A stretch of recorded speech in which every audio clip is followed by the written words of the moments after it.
What is up, everyone? Welcome to the Whiskey Morgue Podcast. Around here, we pour a drink, we carve our way into the world of horror. I'm your host, Mike, and tonight I am joined by director, writer, producer. We can throw a whole bunch of other titles in there too. Marcus Slabine. Marcus, how are you, brother? I'm doing great, man. Thanks for having me on here. And you actually got my last name right. That's actually very impressive. I do my homework, man. I always do my, my homework.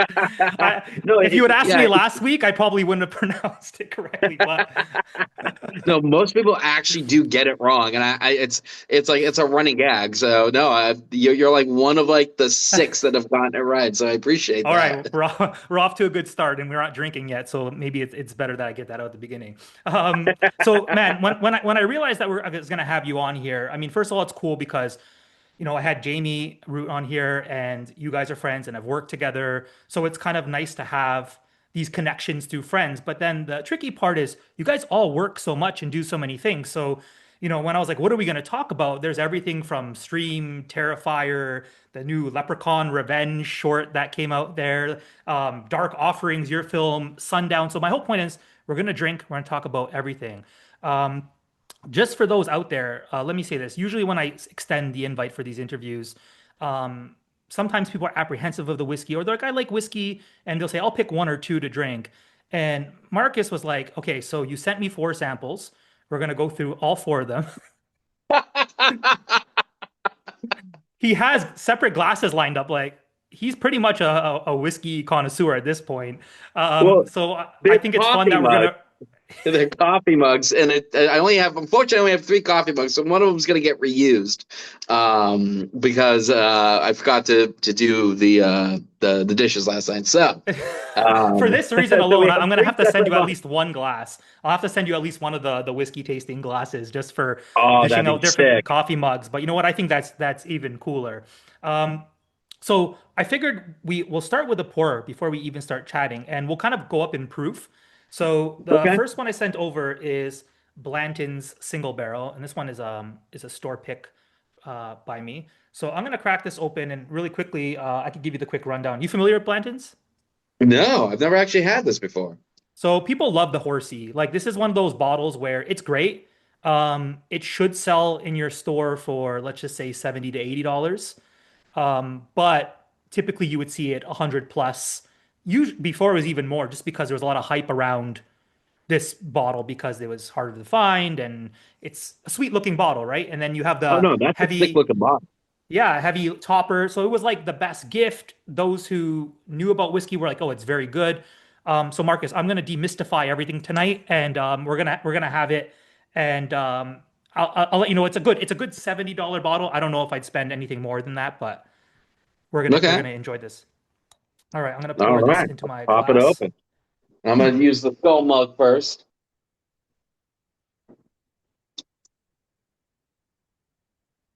Now, I think this is fitting that we're drinking here tonight because you're kind of a bartender. Um, I have been so a couple times.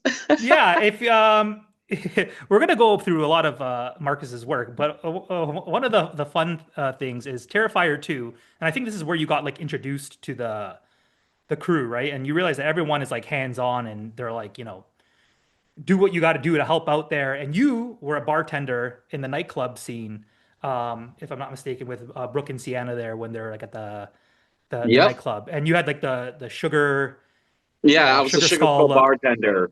Yeah. So, how did you end up in that role to begin with? Like, and I was like, you know what? I want to start at the beginning of the of your work, but I'm like, let's just start here with the drink. First of all, cheers before we get any further. And I love Cheers, that brother. mug. Cheers. Oh, thanks. I got it at Auto Shrunken Heads.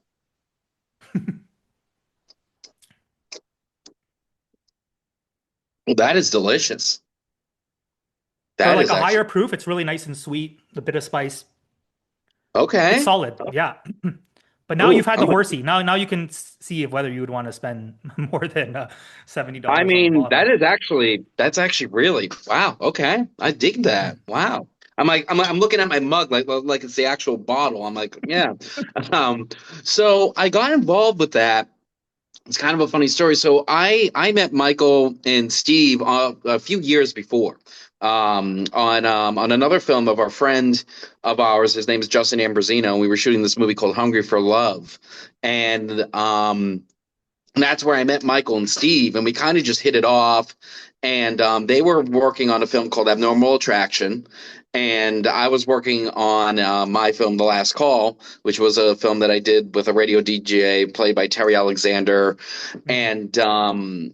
and we kind of just started like connecting and becoming friends. And I needed to replace my DP, so I talked to Steve, and Steve came on, and I found out that Steve was incredible at what he does. So I was like, all right, this is the guy I'm going to torture for the rest of my life. And I didn't even know what Terrifier was originally. And until Michael Levy started posting his kill scene constantly on his Facebook and was just like, everyone's got to check out Terrifier. I get killed. And I was like, all right, let me watch this movie. And I was like, wow, this is really fucking cool. Like, the clown was creepy as hell. Like, there's something about the original Terrifier, and I'm a big independent lover. I mean, well, I'm sure we'll go into Evil Dead and all that stuff. But Mhm. um, what happened was that they were started upstream. And they wanted me to come on and work on it with them because they knew that we were starting to get closer and closer. And we had a meeting, and I told him, look, I read the script and I'm 100% in. And then what happened was that I get a call from Mike, and he goes, hey,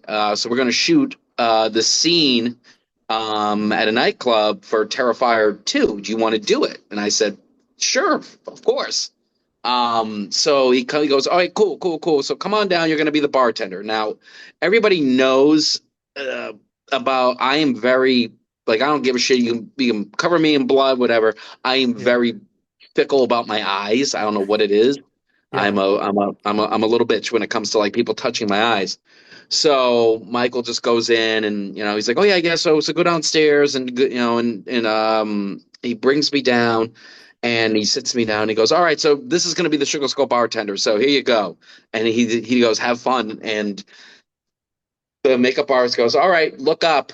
And I know what that fucking means. And I'm like, Yeah. oh, this son of a bitch. And yeah, yeah, oh yeah, no, he fucked me. And A nice welcome gift. Yeah.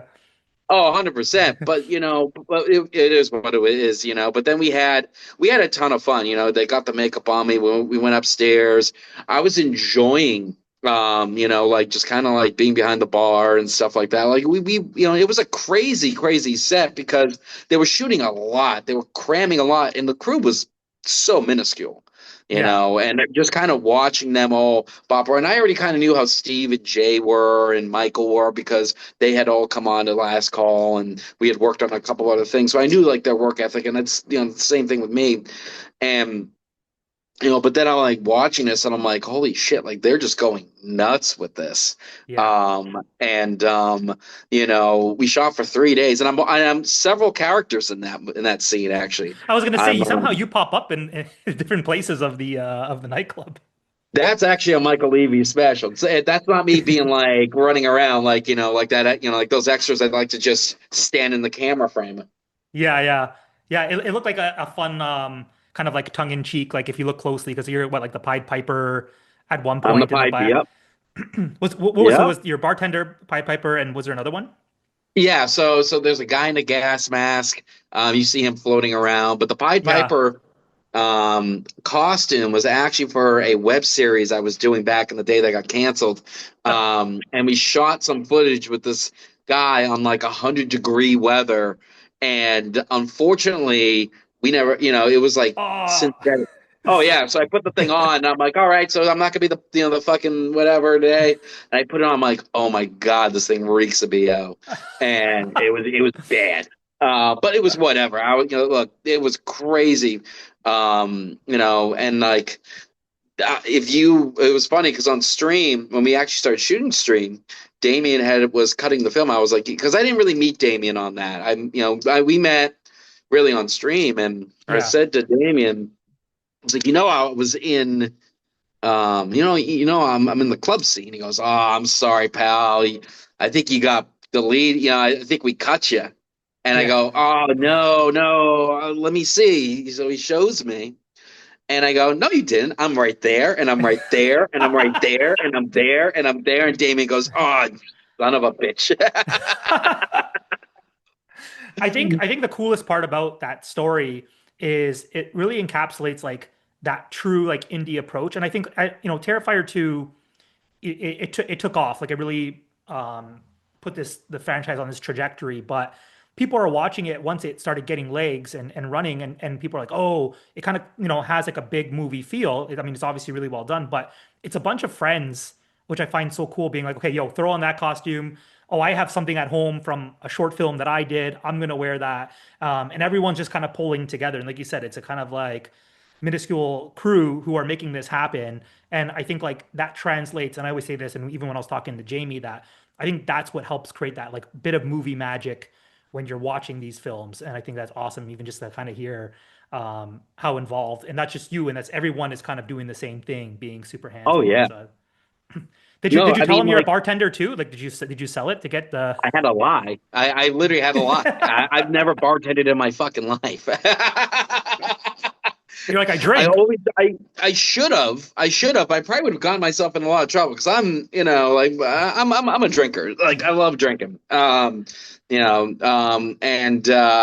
I'm always like, do I really want to be in that? I think I'm good. But, no, but that was the one thing. I'm like, oh, if anyone asks, you're a bartender, you're a bartender. I'm like, sure. So I'm just like trying to like flip bottles and shit, and like thinking I'm Tom Cruise and failing Listen, miserably. the way you were pouring that Romana Black Sambuca, I looked up, I froze it. I was like, what is he pouring there? And it was Romana Black Sambuca, which exists supposedly.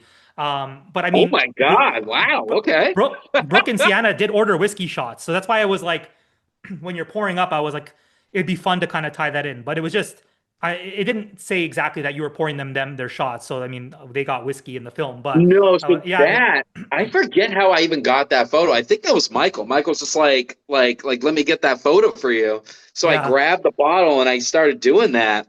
And I don't even know what bottle it even was. All I know is that I was getting when we were shooting, there was a sound girl was next to me, and she was getting pissed because I kept making the drinks for everybody when Sienna and Brooke are coming up, and I'm pouring and everything, and it's impossible to put those bottles fucking down without clanking them.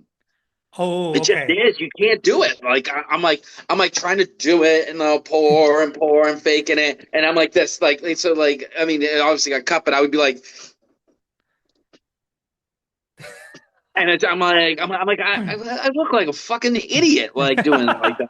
Well, the shot that like the one shot that you're in, and you're kind of like they're at the bar, you can kind of see you to the left, and you're kind of pouring out the drink. It looks like you're serving it up, man. So I mean, it translates. I was like, yo, I want to be at that bar having some shots of whiskey with Marcus.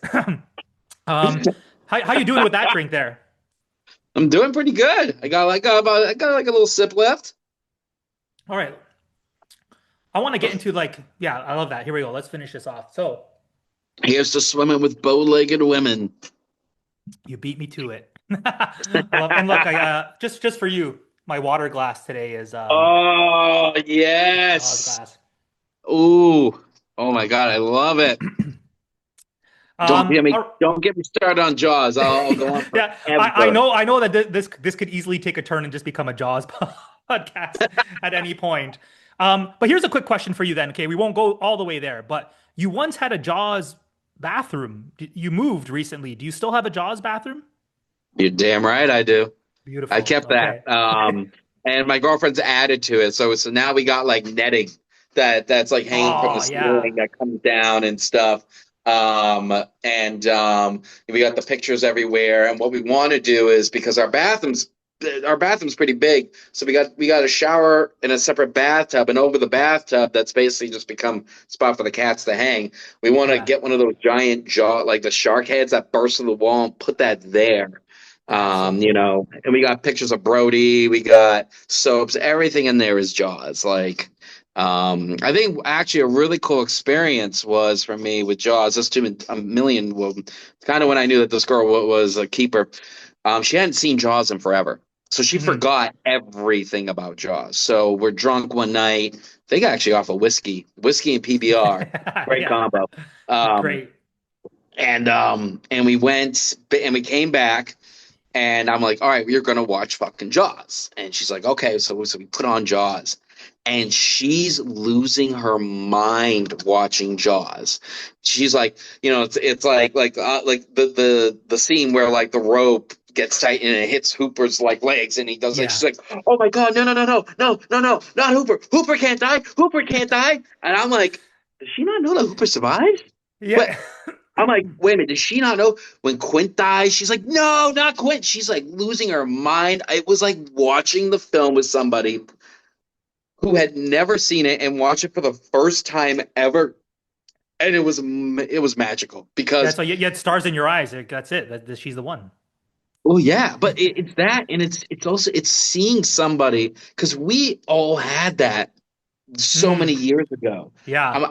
I learned how to swim, and my mother and I'm like, "Hey, mom, I jumped into the deep end." She goes, "That's great. Here's a movie for you to watch. Go watch Jaws."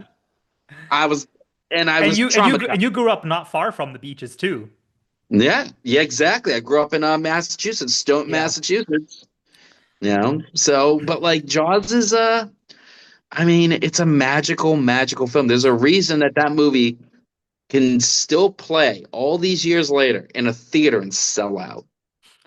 And I never thought about that, like the idea of like watching someone, because you think like you watched it when you were younger, you're like was part of the magic because you were younger, but then, you know, with your girlfriend now watching at an older age, like, no, no, that's it's just that good and no pun intended, reels you in. When this Glass got released, I actually wrote an article for Fright Rags about the movie and just about how much drinking goes on throughout the movie. And when you do your tally, there's a little bit of everything in there, and they're drinking quite a bit. So I'm like, yo, Jaws is a drinking movie too. I already liked it as is, but then with what I do, I was like, Oh yeah, yeah. it's I mean, classic. Brody with his wine, Quint drinks on Narragansett nonstop, and whatever the fuck it is that he made in his thing. I mean, everyone's fucking drinking. Like that movie is, Yeah, it's kind of scary. We did the only other film that is a little scarier to do a drinking game is, and we did this, and we had to stop, was yeah. Predator. And you take Okay. a sip of a drink every time someone dies. Well, as you think, oh, yeah, okay, well, you have like 5 to 8 minutes between every, Yeah. one of those soldiers dying, but you forget the beginning where they just slaughter like 50 fucking people, and we're just standing there looking at each other as they're just laying waste, like Like I just keep the dunking. Yeah, and I'm like, all right, guys, let's cut this rule in half. Come yeah. on, we, you know. Everyone's knocked out in 10 minutes into the film. I'm gonna pour up well while we get into because I want to hear a bit more about your roots in filmmaking and your childhood with film. So I'm gonna pour the barrel double barrel foundation here. Okay, this one right here. So yeah, and if you're looking on screen, this one here, I will say Barrel are awesome. They're a little bit of like a smaller brand. Like in the whiskey world, you would know who they are. But I don't know if necessarily like the average consumer would recognize the bottle. But this stuff here is like probably one of the best bangs for your buck. It's 50%, 100 proof. You can sip it neat, but man, this is amazing in a cocktail too. So this is always one of my go-tos, which is why I wanted to share it with you. Share some of the ones that get the hype, and then some of the other cool craft ones that deserve some attention. So I'm gonna pour some in my glass here. All right, if we're gonna go to youth, then we're gonna go to this mug,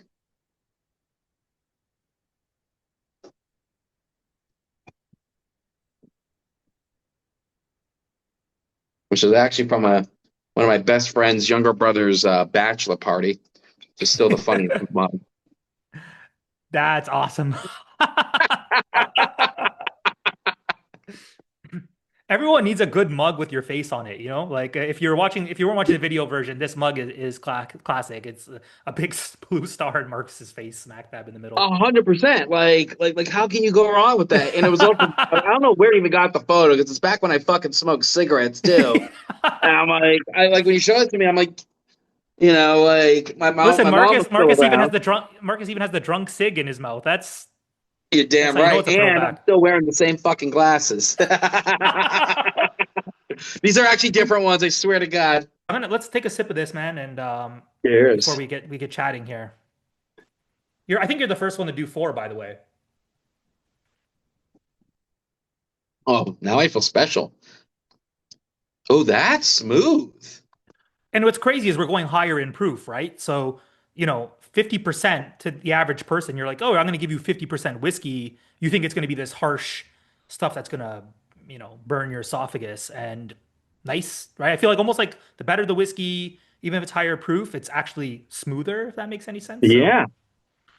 um, all right, Yeah. man. So you have an eclectic background, right? So I know you went to school for film.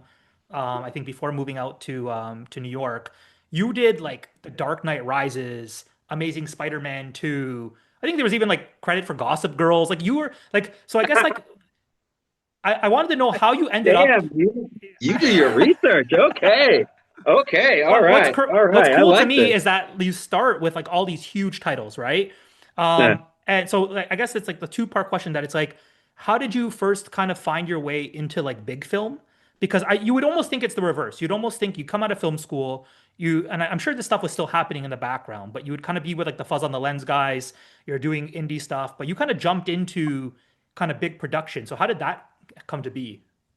So I kind of got very lucky. I got right out of film school and was shooting stuff left and like trying to shoot my own stuff, and I was just trying to work on films all here and there. And I started out on very indie movies like my first movie that I worked on was Desperate Endeavors. I was a PA, and it was a desperate endeavor.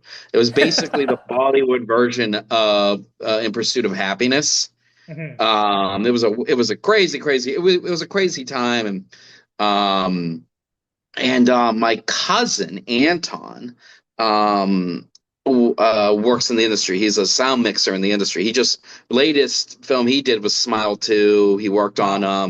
worked on the new Friday the 13th TV series. His big claim to fame, really, which I think is really cool. He sound mixed The Fighter with Christian Bale and Mark Amazing. Wahlberg. I was fucking so proud of him. And so when I got out of film school, I met up with him and I was like, hey, look, I want to, do this. He goes, all right, well, I want you to meet this guy. And he goes, he'll get you on a set. So I talked to his buddy and he goes, all right, cool. Are you free this day? I said, yeah. It goes, cool. You're going to work Gossip Girl. I was like, oh, okay. Yeah. Now, little secret about me, I loved the OC. I was a I'm right huge there with fan of you. the Yeah. OC. Yeah, listen, everyone chalks it up to just being like Dawson's Creek or whatever. Um, but I'm like, listen, the first season of the OC is fire. And I just lost all my credibility right there. But whatever, I don't care. No, I think we And just became better friends after that. So. so like I'm on the set of Gossip Girl and I remember like being there and I had no idea what the hell Gossip Girl even was. And they were like, all right, you need to go outside, you need to stop, we're shooting on Canal Street, and you gotta stop the fans from crossing over. And I'm like, wait, what? Yeah. And it's me and two other very small individuals.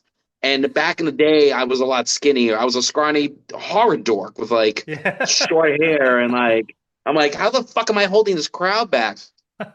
And like they literally were pushing themselves into oncoming traffic. And I remember these girls came up and they're like, is Chase Crawford here? Is Chase Crawford here? And I said, who's Chase Crawford? And they go, how do you not know who Blasphemy. Chase Crawford is? And I said, do I look like a guy that would know this show? And they're like, we'll do anything if you bring us to him, please, please, please. And I'm like, I need to not be here. I need to get the fuck. This is getting weird. And then I hopped from like film to film to film. I worked a cool movie called Revenge for Jolly, which had like Elijah Wood, Ryan Oh, Phillippe, cool. Kristen Wiig, Oscar Isaac before he was big. Wow. I body doubled a character and acted across from Oscar Isaac. That was a fun time. Um, who else is in that? Oh my God, everybody's in that fucking movie. Oh, Seth Cohen from Adam Brody. from fucking Oh, the OC is in that movie, and I got to tell him, I was like, "Look, man, I just want you to know I used to watch you on the OC," yeah, that's and awesome. he just went off. He's like, "Oh my god, thank you so much," blah blah blah, and then he turns out he's a huge horror fan, like loves I horror movies. We sat I around think one of talking the about the coolest things is that like everyone is a fan of like different genres and whatnot, right? But like, yeah, like yeah. for what Adam Brody is, everyone's like, oh, it's Adam Brody. But he's looking at your world and he'd be like, wait, like, you know this film or you're into this. And like, so it's funny how like the fandom like changes. Like someone could be extremely famous, but they're a fan of whatever it might be. And everyone has all these different interests. And I always think it's cool kind of seeing someone's eyes light up. Like Adam Brody talking to you and being like, "Oh, you're into horror." Like I love that stuff, and those like really cool moments. No, they are the best because it's so interesting to see because you kind of it's like look we grow up idolizing certain things, you know what I mean? It's like I mean I grew up idolizing, like I'm a huge Married Children fan, like any of them. It's Yeah. like because it's like, and I met Amanda Burse like her, she can't, it's not Bierce as much as I Yeah. thought it was.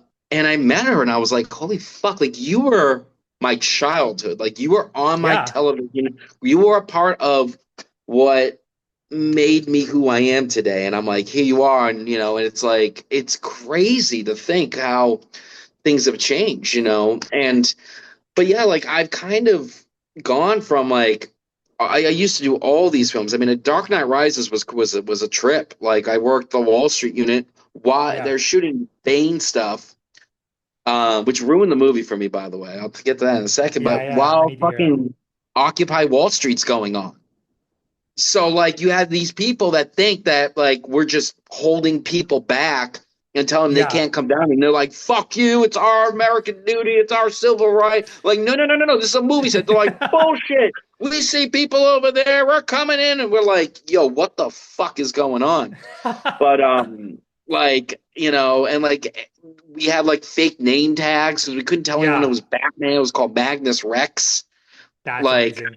and our story was that it was a lawyer that gets transformed into a Tyrannosaurus Rex and is tearing up New York City, but doesn't realize he's a Tyrannosaurus Rex, despite the fact that everywhere behind us is fucking Gotham PD cars and shit. I'm like a day, and like the NDA that you had to sign for that was like this. It was insane. Uh, look, I worked on all those movies for a while, and I was in that mix, and it was funny because I was a horror guy, and the one thing I was never Yeah. working on was fucking horror movies. I never Yeah. did.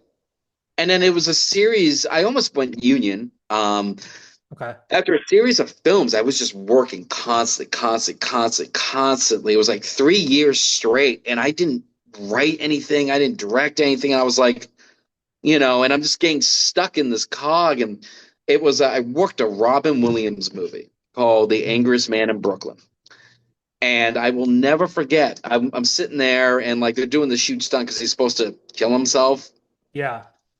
He's supposed to jump off a bridge, and they have the Yeah. stunt guy up there, and they're setting it up, and they're on the sound studio, and he's like, all this up, he's up high, and like Robin's kind of down there, and watching, and I'm like, oh my god, like I want to watch the stunt, but like it's Robin fucking Williams, Yeah. and and the guy goes, okay, hey, Slabine, you can go. And I was like, oh, I'm just gonna, cool, I'll sign up, but I'm gonna stay here. He goes, Yeah. I just said you could leave. And I was like, Yeah. yeah, I know. Am I able to stay? He goes, yeah, but you're not gonna get paid. And I'm like, that's fine. I want to see the stunt. They go, Yeah. why? I'm like, it's Robin Williams. Like, I want to see Robin Williams. They go, you're right, but you're still not going to get paid. And I'm like, that is fine. I'm like, don't you care about this? They go, we don't really give a shit, man. We just want our checks. And that's when I realized I was like, I'm not in the right world over here. Like I'm in the Yeah. mercenary world, is Mhm. what I like to call it. It's mercenaries. These are people, they're not knocking them. I'm not saying there's not great people there, but there's a lot of people that come in, they punch their time cards, they go in, they Yeah. go out, they don't care. And I was like, this is this is Mrs. Doubtfire. This is like our childhood in Yeah. front of us, and he was incredible. Um, I'll never forget watching him. We were shooting at Juniors, and Richard Kind was there on the scene.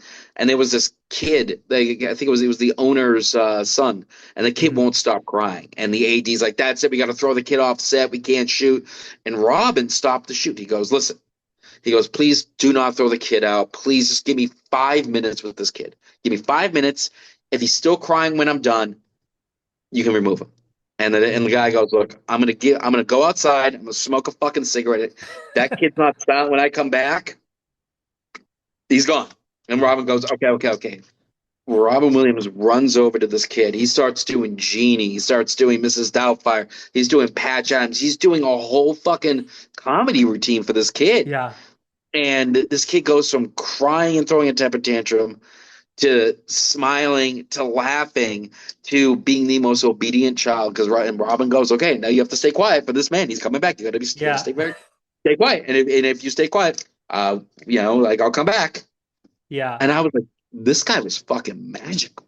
I was Yeah. like, wow, But you know, and and it's moments like that that you're like, I want to hang around on set, whether I'm getting paid or not. And I get it because I feel like, I mean, I'm not in film, but I was always into the arts. I played in bands and stuff, and it's this idea of like, where's the next paycheck coming from? So it's easy to get roped into, well, it's steady work. I mean, I work in film, but like you could see that you kept trying to scratch that itch of curiosity of like, how did these things happen? I want to be around the actors. I yeah. want to see what's going on. So what would you say is one of the key takeaways or something that added to your perspective, kind of moving from that and doing these big films, and kind of seeing a bit of the mercenary that informs you as a filmmaker now? Um, for me, I think doing those big films is and seeing how people lose themselves and working it. I kind of see it now as I want to do stuff that I want to do. That Mm. actually fuels me, that I'm interested in, that I look at and I can have fun with and I can enjoy with the people around me. Because look, everybody has this weird idea that, oh, you work in film, you got money. No, we're 90% of film people, we're all broke as shit. Yeah. Um, because You get to walk the it's red carpet and then do yeah, your photo op and then go find work the next day. Yeah. exactly. Hell, the guy from Captain Phillips, like the main antagonist in the movie. Yeah. They he couldn't afford to go to the red carpet. He couldn't buy a suit. He still didn't have fucking money. Yeah. And it was like, but that's the thing. It's like there's so many easier jobs out there that are way less hours, way less pain, way more money and more consistency. Yeah. So it's like this is like so for me, what I take away is you can't, if you want to make film, you can't lose the reasons that you are here. You Mm. can't forget that the reason why you are up for 18 fucking hours on day 6, and you can, and you just heard that, second lunch is here, and it's pizza, and you're like, great, we're gonna be here for another 4 hours. You can't lose the sight of, all right, well, I'm here because I want to, because this is what I want to do. I want to make that. And it's a Yeah. hard thing to forget. And I find that now I choose the people, I love working with the people I love working with. Fuzz in the Mhm. Lens, Damien, George, Phil, Michael, Jay, Steve, Jamie. Like they're my family. Like I love these guys. Like anytime you work with these people, it's not work. You know what I mean? Yeah. I mean, we're working, we're killing ourselves, but at the same time, we're a bunch of like, like we're just one giant family. It really is. Like, I was talking with someone yesterday about it, and they were like, look, when we see you, you guys at the cons, you guys are like the energy you guys all have. You can clearly tell you guys are all best friends hanging out, Yeah. and this is what you do, and that's what it is. But you also have to go back to like all the greats. Look at Mhm. Sam Raimi. He worked with all of his best friends. Bruce Campbell, Robert Taper, hell, the Coen brothers. They're all on this, like they're all making these movies together. John Carpenter worked with all of his best friends. Wes Yeah. Craven. They all worked with their friends. Hell, Kevin Smith. Kevin Smith's entire cast consists of his friends. You know what I mean? Yeah. That's I think work. we look at it now because like of the names they've become over the years, but that like indie approach, like all these films started at like like Evil Dead, one of my favorite franchises as well. And yeah, at its core, it's people with no money trying trying to put a film together and have fun with it. And I think it's cool when that magic happens. They try to like, encapsulate it and keep it going, and it's like, well, it worked because we're friends and we keep doing it. And when I spoke with Jamie on our episode, I was saying that not just because I like all of you who I've talked to, but this is like that special moment. I do think that like 8 years from now, we're gonna look at all the work that came out of that camp of like you and your friends and be like, wow, like that was a generational thing where that was like the Sam Raimi and co kind of doing their thing, having fun with it. And I think, that's what makes me really want to enjoy anything that comes out of Fuzz on the Lens and all the other side productions that come out of it. I think it's super, super fun, man. And it really is something special. But with Evil Dead, you said that that's one of your favorites as well. Was there something that you take away from that in filmmaking, or is it just the kind of like the essence of the camaraderie of like sticking with friends and making films that matter to you first? Oh, Evil Dead's the film that made me want to be a filmmaker. Yeah. I used to not watch horror. At least I thought I Okay. didn't watch horror. I'm an 80s kid. I was born in 83. Yeah. Everything from the 80s is fucking horror. I'm Okay, 87, Indiana so I'm not too Jones far off. is horror. Yeah, exactly. Like, like Yeah. fucking Gremlins is a horror film. Like every movie you watch, even the cartoons, you're like, Yeah. wow, I would okay, say even the children's stuff wasn't really children's stuff. no, it's all terrifying. It's all like you would never get a movie like those today. You just would Yeah. never, ever. Or cartoons or anything. I watched the real Ghostbusters, and I'm like, what the fuck are these monsters? These things are terrifying right now. I Um, recently did an episode on Ernest Scared Stupid, and I love Ernest. because he's a Kentucky boy, and me and my boy Zach did a breakdown, and we were like, it was actually kind of scary. Like in terms of As it a was kid, marketed yeah. as like fun. It's earnest. It's for children, but I'm like. A lot of that was really scary, even when I was revisiting it, right? So, yeah, that's kind of what that was like bred into us, if you were born in the 80s. No, 100%. Listen. I've been hearing a lot about how people are looking at 80s kids now, and they're like, "You guys had the best. You guys had the best Yeah. because you guys had this whole pre-world of digital and everything was like physical, and you guys had all this cool shit. But you're not so old that you can't deal with the new shit." But for Yeah. me, what it came down to was like I saw a trailer for Army of Darkness. Mhm. And I was like, all right, like let me go see this movie. And I fell in love with it. And I didn't know Evil Dead 1 or 2 existed. And back in those days, we didn't have IMDb. So you go into a video store, they'd have these Yeah. fucking like encyclopedia books that would have every film listed with like a really dickish, like 1 or 2 sentence review. Yeah. And I looked up Army of Darkness and it was like 2.5 stars. Bonehead gets sent back in time and really screws things up. Like 2.5 stars. I was like, fuck you. But then Yeah. it said prequel Evil Dead 2, prequel Evil Dead. And I was like, oh my God, there's 2 other movies. Oh, it probably doesn't even have Bruce Campbell in it. Yeah. Yeah. I tracked them down. Evil Dead was completely out. I saw Evil Dead 2. Um, and fell in love with that. And then I saw Evil Dead. And to this day, Evil Dead is still the scariest movie I've ever seen in my life. Yeah. It took me 3 tries to watch it. I had a calling to Shelty, and I was watching it on my parents' small TV in their bedroom. And it's the scene when Shelly's getting chopped up, and she's screaming, and Scotty, and Bruce is like hiding in the corner. Yeah. And I have both of my fucking dogs in headlocks, and I'm rocking back and forth. My parents come in, and my dad looks at my mom and goes, "The fuck are you letting him watch? Look at him, he's traumatized." And I finally got through it, the 30 tries. To this day, I still jump when the Yeah. hands come to the door. So I fell in love with The Evil Dead. And I started Mhm. DVD came out and I started listening to the commentaries. And I tell everybody this: get the old DVDs Hmm. the old ones, where it's like the old special edition DVD Yeah. because they had old commentaries where their memories were still somewhat fresh. Mm. And it's a Bruce Campbell commentary talking shit on Sam and blaming him for everything. And then other commentary is Sam and Robert blaming Bruce for everything. Yeah. But they were talking about making the film and everything. And I just was like, holy shit, these are just friends making movies. Think about that full circle moment, right? Like the Terrifier doc that came out for three was Art Attack. Mm.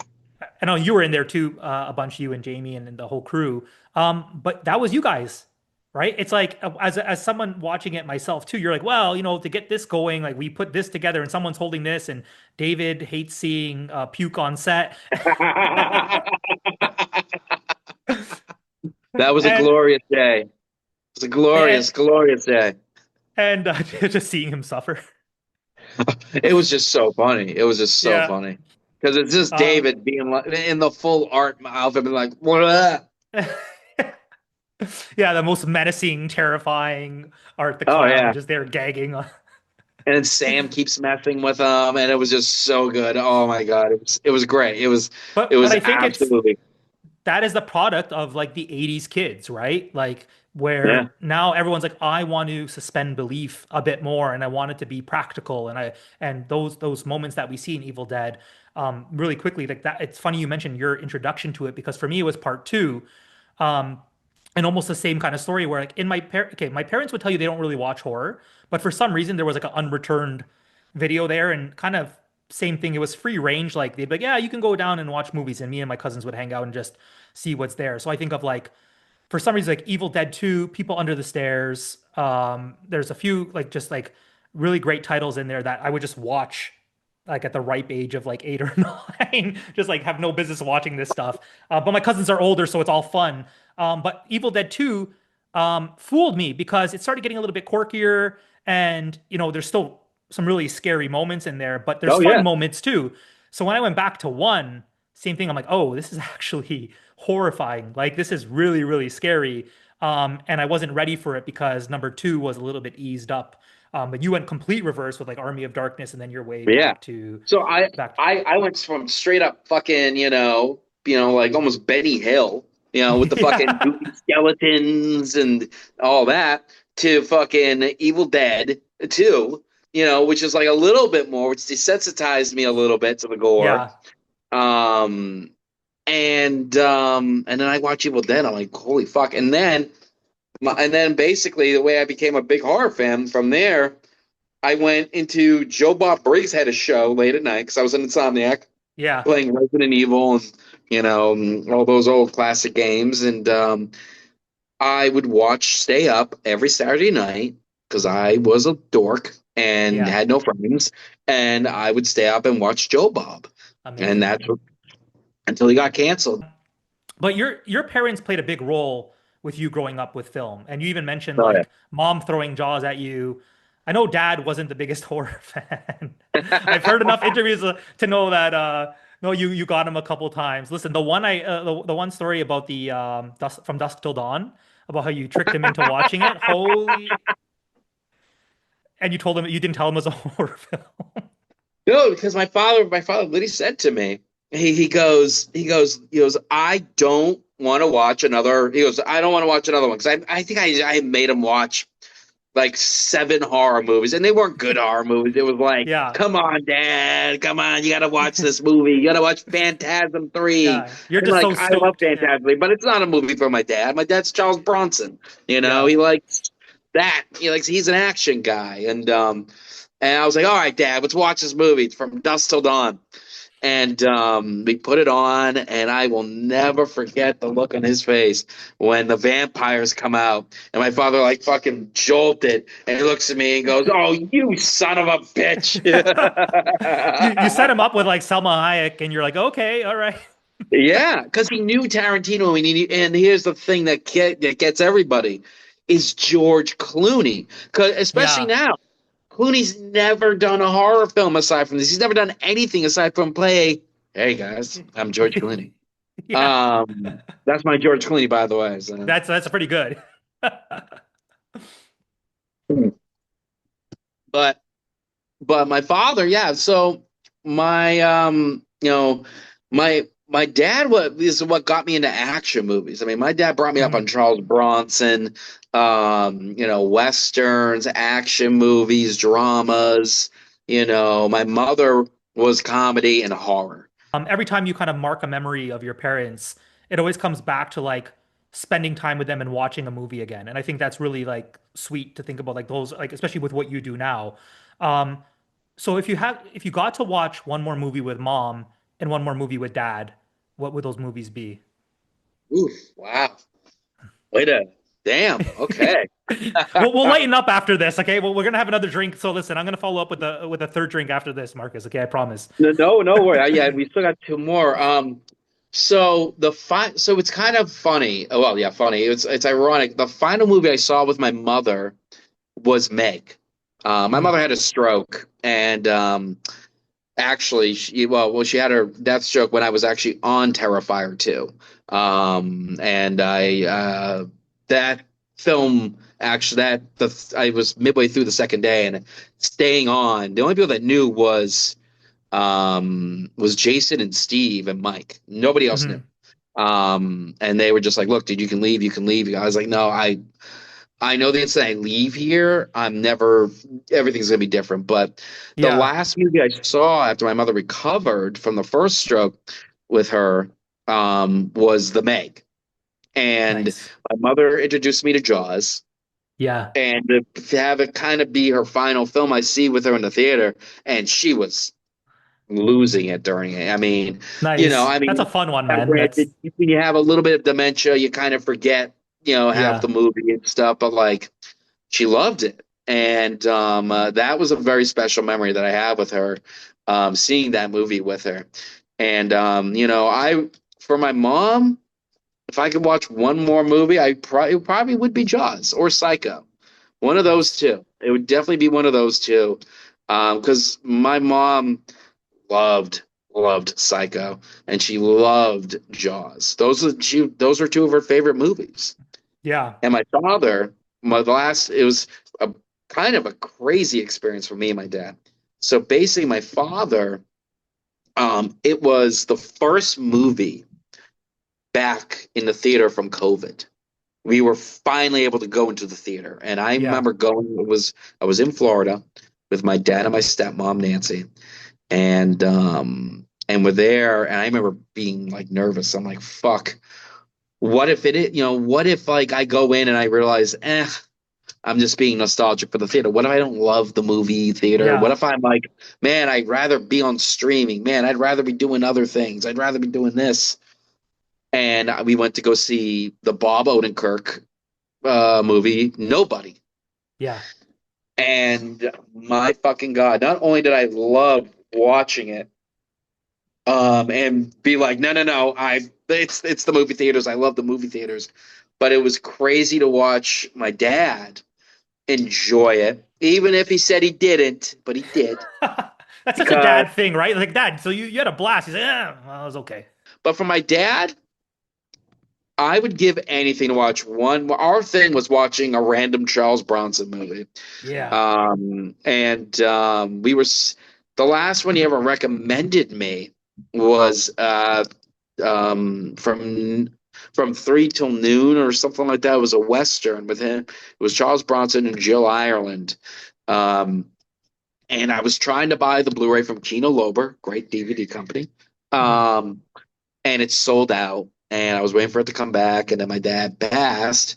And I would give anything to be able to get that and watch it with him because I just looked up what the last movie I saw with him was actually The Dirty Dozen. It just popped up on my Facebook. Yeah. I haven't seen it in forever, and we were laughing because of how Charles Bronson wanted to beat the shit out of one of the other guys because he showed up to set drunk and couldn't drive. It's when they're escaping at the end, Yeah.